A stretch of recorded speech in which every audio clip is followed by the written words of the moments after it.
Hello students, बहुत बहुत स्वागत है आपका अपने चैनल देवरा क्लासेस में।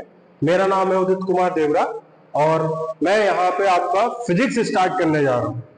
ये जो फिजिक्स है एक्चुअली 11th क्लास की जो स्टार्टिंग है वो यहीं से है। अगर हम एनसीईआरटी के सिलेबस के हिसाब से चले तो एनसीईआरटी का जो सबसे पहला चैप्टर है वो है यूनिट एंड मेजरमेंट। तो हम यहीं से शुरू करने जा रहे हैं, बिल्कुल बेसिक और बेसिक से बिल्कुल एडवांस तक हम जाएंगे। जो भी बच्चा आईटी की तैयारी कर रहे हैं, नीट की तैयारी कर रहे हैं, उन सबके लिए ये क्लासेस बहुत बहुत इंपॉर्टेंट है। तो आइए शुरू करते हैं। सबसे पहले हम बात करते हैं व्हाट इज फिजिक्स। मुझे फिजिक्स पढ़ना है तो हमें ये तो पता होना चाहिए कि फिजिक्स है क्या। तो बेटा बहुत सिंपल शब्दों में, बहुत सिंपल शब्दों में देखो फिजिक्स क्या है। Physics is the branch of natural science, branch of natural science. अब इसका क्या मतलब हुआ नेचुरल साइंस? तो बेटा नेचुरल साइंस का मतलब होता है कि कोई भी नेचुरल फिनोमिना जो भी अवेलेबल है, फिजिक्स उसी की एक ब्रांच है। दैट मीन नेचर ने हमें जो जो चीजें दी है वो सब कुछ फिजिक्स के रूप में अवेलेबल है। और we can say physics creates the law for physical world. देखो फिजिकल वर्ड से मतलब आप समझते हो, फिजिकल वर्ड मतलब फिजिकली जो चीज अवेलेबल है वो सारी की सारी चीजों का लॉ जो है फिजिक्स क्रिएट करता है। तो that mean physics directly involves to the physical world. जो भी चीज हम देखते हैं, हम धूप देखते हैं, टेम्परेचर उसके लिए हम मेजर करते हैं, हम किसी चीज की लेंथ देख रहे हैं, किसी चीज की विड्थ देख रहे हैं, और भी हमें जो भी फिजिकली चीज अवेलेबल है वो सारी की सारी फिजिक्स ही क्रिएट करता law for the physical world. अब चलो बात समझ में आती है कि physics creates the law of physical world and physics is the branch of the natural science. अब ये जो फिजिकल वर्ल्ड है, इस फिजिकल वर्ल्ड में बहुत सारी चीजें ऐसी हैं जिनको हमें मेजर करने की जरूरत पड़ती है। तो वहां से एक टर्म जनरेट होती है और इसको कहते हैं फिजिकल क्वांटिटी। फिजिक्स के टर्म में हम कहते हैं फिजिकल क्वांटिटी। देखो बिल्कुल बिल्कुल बेसिक से समझा रहा हूं मैं, एकदम बिल्कुल बेसिक से, जिसको कुछ भी नहीं होता वो भी समझ सकता है सारी चीजें क्या चल रहा है यहाँ पे। बस ध्यान से देखते रहना, वीडियो पूरा देखना और बिल्कुल क्लियरली देखते रहना कि क्या चल रहा है। तो दैट इज फिजिकल क्वांटिटी। अब फिजिकल क्वांटिटी क्या होती है कि वो सारी क्वांटिटी जिनको हम मेजर कर सकते हैं वो हमारी फिजिकल क्वांटिटी कह सकती है। लिख सकते हैं quantity which can be measured, quantity which can be measured। अब देखो बात हो रही है कि भाई जो भी क्वांटिटी हम मेजर कर सकते हैं वही हमारी फिजिकल क्वांटिटी कहलाती है। ठीक है, फिजिकल क्वांटिटी के अंदर तो फिर बहुत सारी चीजें आएंगी। हम मेजर क्या क्या कर सकते हैं? हम लेंथ को मेजर कर सकते हैं, हम किसी चीज का वेट मेजर कर सकते हैं, हम लाइट मेजर कर सकते हैं, टेम्परेचर मेजर कर सकते हैं, तो बहुत सारी चीजें आएंगी। तो ये जो चैप्टर है हमारा, चैप्टर का नाम है यूनिट एंड मेजरमेंट। वो इन्हीं फिजिकल क्वांटिटी के मेजरमेंट के लिए और उनकी यूनिट से रिलेटेड है। ठीक है, अगर हम अब हमने समझ लिया फिजिक्स, और फिजिक्स के अंदर आती है फिजिकल क्वांटिटी और इन्हीं फिजिकल क्वांटिटी का होगा मेजरमेंट। तो अगर हम बात करें मेजरमेंट की, तो किसी भी मेजरमेंट देखो, अगर इसको सिंपल हिंदी के वर्ड में अगर आप समझना चाहते हो, मेजरमेंट क्या है? किसी भी चीज को नापना, किसी भी चीज को मापना, वो कहलाता है हमारा मेजरमेंट। ठीक है, इसको हम कह सकते हैं प्रोसेस ऑफ मेजरिंग। अब बेटा अलग अलग चीजें हैं, अलग अलग तरीके से मेजर होती है, तो उनकी जो प्रोसेस है वही उसका मेजरमेंट कहलाता है। अगर हमें कोई लिक्विड नापना है तो हमें लीटर वाला एक वो चाहिए होगा जिससे हम लीटर नापते हैं, और अगर हमें कोई वेट नापना है या कोई मास नापना है तो हमें बैलेंस चाहिए होगी, तराजू चाहिए होगी, उसमें हम नापते हैं।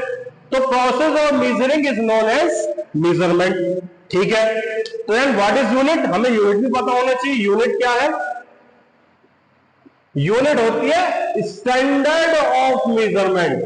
अब बेटा सबको मेजर अलग अलग स्टैंडर्ड में करोगे ना, तो वो जिस स्टैंडर्ड में आप मेजरमेंट कर रहे हो वही कहलाती है हमारी यूनिट। दैट मीन अगर हमें मास को मेजर करना है तो किस में करेंगे?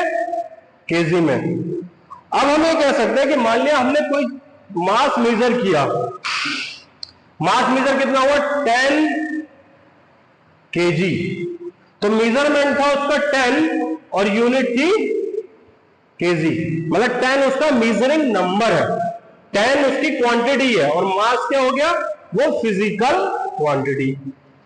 मुझे लगता है समझ में आया होगा, बिल्कुल बेसिक चीज तरीके से बताया मैंने। अब आगे चलते हैं, ये बिल्कुल बेसिक था स्टार्टिंग एकदम।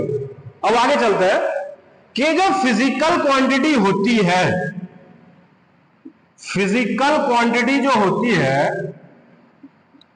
ये हमारी टोटल 3 तरीके की होती है। नाम लिख लेते हैं कौन कौन से होती है। पहली होती है फंडामेंटल क्वांटिटी, दूसरी होती है supplementary quantity, and third one is derived quantity.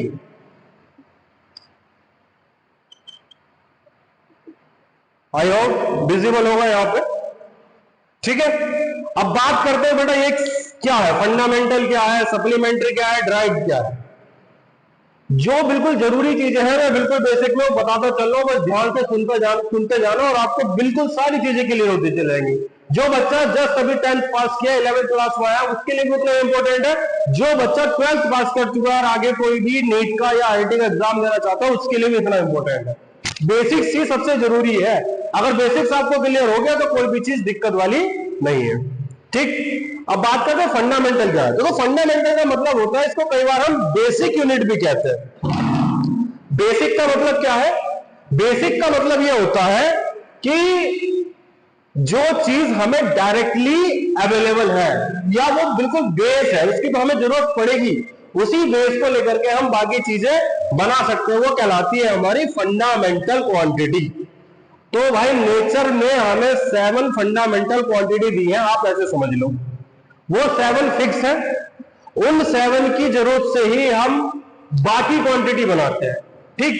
अब इन फंडामेंटल के साथ 2 क्वांटिटी ऐसी आती है जो सप्लीमेंट्री क्वांटिटी कहलाती है। सप्लीमेंट्री का मतलब आप समझते हो, सप्लीमेंट्री का मतलब होता है किसी चीज को करने में उसकी हेल्प करना, that is known as supplementary. And third is drive, drive का मतलब होता है पैदा करना, उत्पन्न करना। तो that mean fundamental quantity supplementary quantity के साथ मिलकर के जो भी चीजें बनाती है, जो भी क्वांटिटी बनाती है, वो कहलाती है हमारी ड्राइव क्वांटिटी। अब ये जो फंडामेंटल क्वांटिटी है बहुत इंपॉर्टेंट है, ये क्वांटिटी भी और इनकी यूनिट भी, ये बिल्कुल एग्जैक्टली हमें पता होना चाहिए। अगर ये हमें एग्जैक्टली पता है तो हम इस चैप्टर को बहुत आसानी से समझ सकते हैं। और देखो कौन कौन सी होती है फंडामेंटल क्वांटिटी।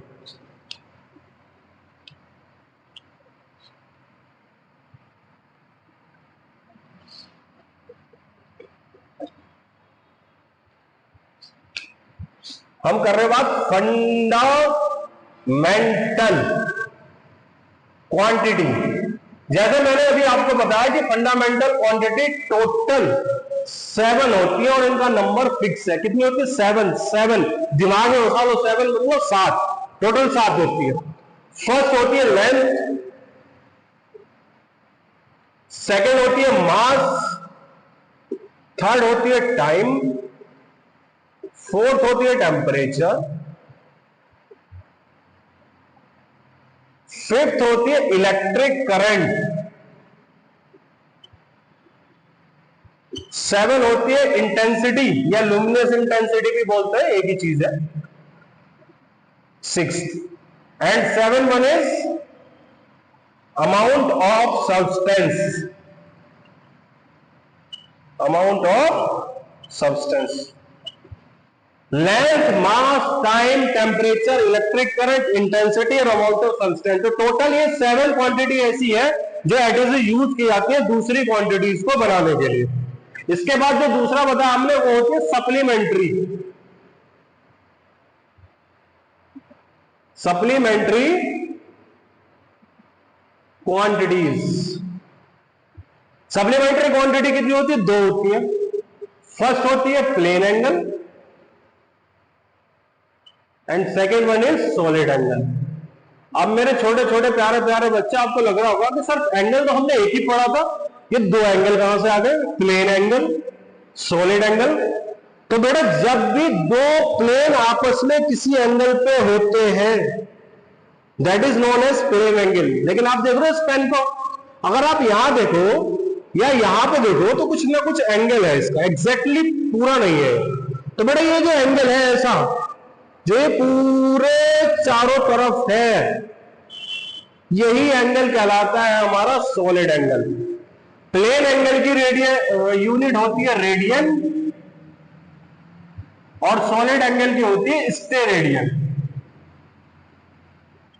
देखो यूनिट इनकी भी सबकी होती है, ऐसा यूनिट होती है, क्योंकि अभी हम यूनिट आगे पढ़ेंगे इसलिए मैंने बताया नहीं, फिलहाल मैं भी क्वांटिटी बता रहा हूं कि क्वांटिटी फंडामेंटल 7, सप्लीमेंट्री 2, 7 ये हुई और 2 ये हुई। इनके अलावा जितनी भी क्वांटिटी तुम जानते हो इस दुनिया में, वो सारी की सारी ड्राइव्ड क्वांटिटी ही कहलाती है।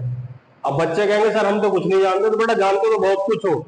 Force, area, volume, energy, anything जो भी तुम्हें याद आ रही है वो सारी की सारी क्या है हमारी ड्राइव्ड क्वांटिटी। ड्राइव्ड का मतलब ये है कि वो फंडामेंटल क्वांटिटी को यूज करके ही बनाई गई है।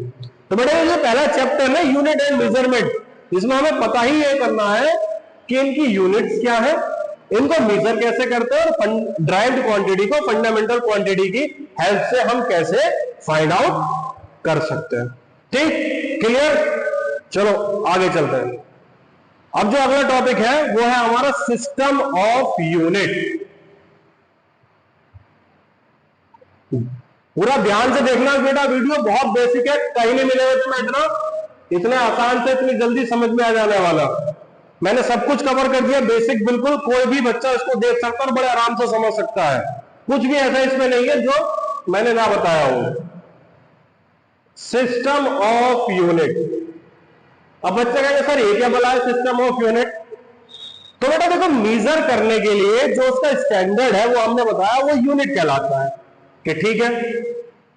लेकिन अगर आप देखो तो अलग अलग जगह हर चीज की अलग अलग यूनिट है। जैसे अगर हम लेंथ की बात कर ले तो लेंथ को मीटर में भी नापते हैं, लेंथ को फुट में भी नापते हैं, और अगर किसी को पता हो, कोई हम प्लॉट वगैरह खरीदने जाते हैं तो वो गज में होता है कि कितने का बेटा 100 गज का, 150 गज का, 200 गज का, ऐसे बोलते हैं।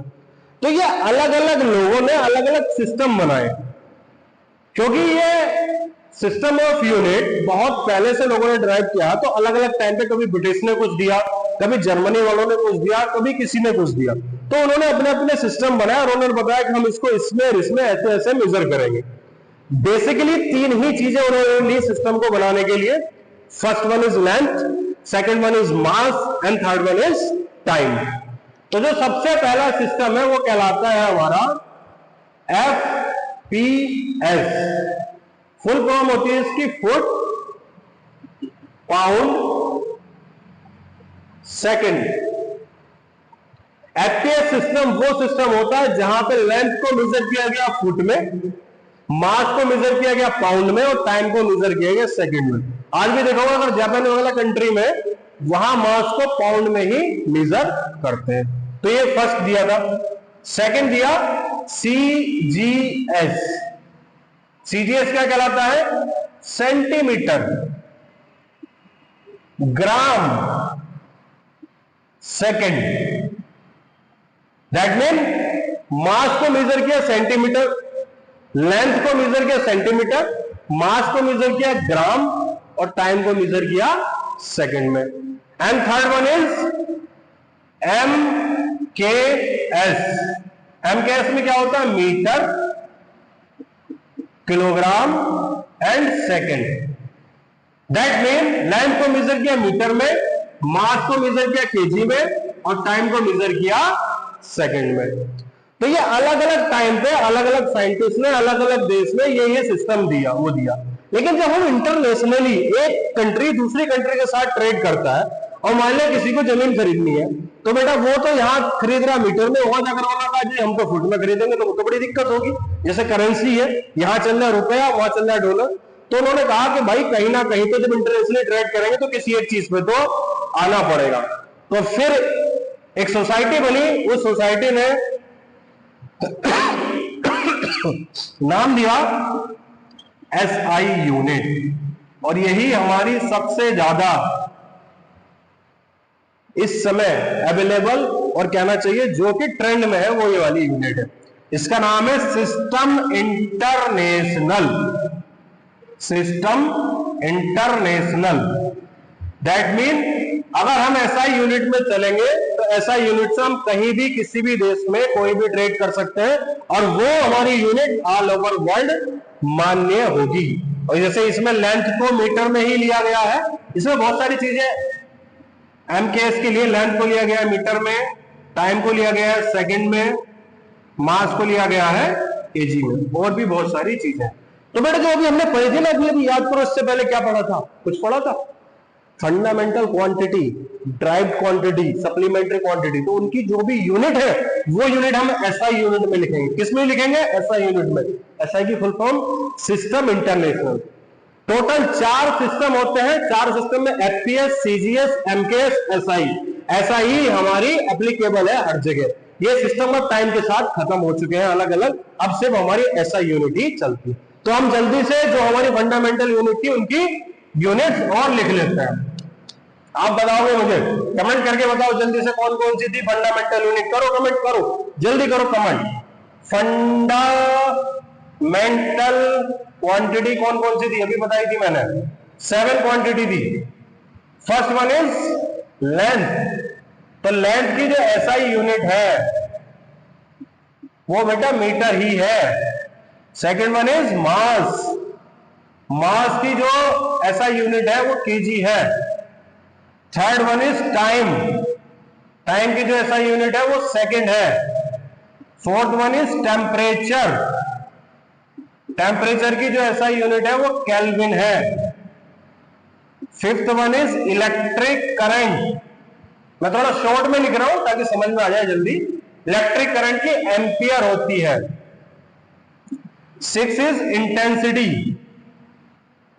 इंटेंसिटी की हमारी candela. And 7 is amount of substance. Amount of substance की होती है मोल। तो ये 7 क्वांटिटीज है और 7 की हमने यूनिट यहां पर लिख दी, आप देख सकते हो। बाकी जो दो मैंने बताई थी सप्लीमेंट्री, यही लिख दू सप्लीमेंट्री। प्लेन एंगल की क्या थी? रेडियन। और सॉलिड एंगल की सेकंड जो थी हमारी सॉलिड एंगल की स्टेरेडियन। ठीक है। और इसके अलावा बेटा इनको यूज करके हम जितनी भी ड्राइव्ड क्वांटिटी की यूनिट्स निकालेंगे वो सारी की सारी हम एसआई यूनिट में ही निकालेंगे, चाहे वो प्रेशर हो, फोर्स हो, एरिया हो, जो भी चीज हो उसकी सब हम एसआई यूनिट में ही निकालेंगे। तो बेटा ये था हमारा बेसिक्स यूनिट एंड मेजरमेंट का। जो इसका अगला टॉपिक है डायमेंशंस एंड एनालिसिस, वो हम अगले वीडियो में करेंगे। तो ये वीडियो आप जो भी 11th क्लास का बच्चा हो, आईटी की तैयारी कर रहा हो, नीट की तैयारी कर रहा हो, उसके साथ शेयर करें, सब्सक्राइब करें। और आपको अच्छा लगा हो तो इस हमारे चैनल को सब्सक्राइब जरूर करें। Thank you.